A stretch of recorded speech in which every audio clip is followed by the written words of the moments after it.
भारत में जन्म लेने वालों को सुभाष चंद्र बोस, विवेकानंद, ऋषि मुनि, महात्मा उनका पाठ नहीं पढ़ाते, सरदार भगत सिंह का पाठ नहीं पढ़ाते, अशफाक उल्लाह खां का पाठ नहीं पढ़ाते, वो बाबर, औरंगजेब और तैमूर लंग का पाठ पढ़ाते हैं। भारत की भूमि भारत की है, ना इधर की है ना उधर की है। भारत की भूमि पे भारत का अधिकार है। कभी कभी उनमें बाबर की आत्मा घुस आती है, कभी उनमें जिन्ना का जिन प्रकट हो जाता है।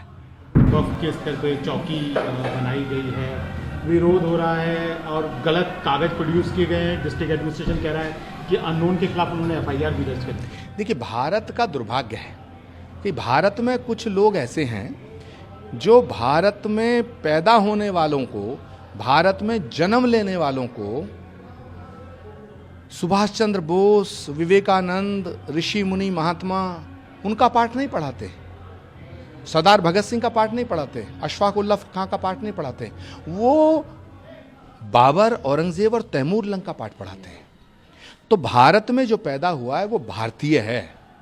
भारत में जो पैदा हुआ वो हमारा वंशज है। जो भारत में पैदा हुआ वो बाबर का वंशज नहीं है, वो तैमूर लंग का वंशज नहीं है, वो औरंगजेब का वंशज नहीं है। तो भारत की भूमि भारत की है, ना इधर की है ना उधर की है।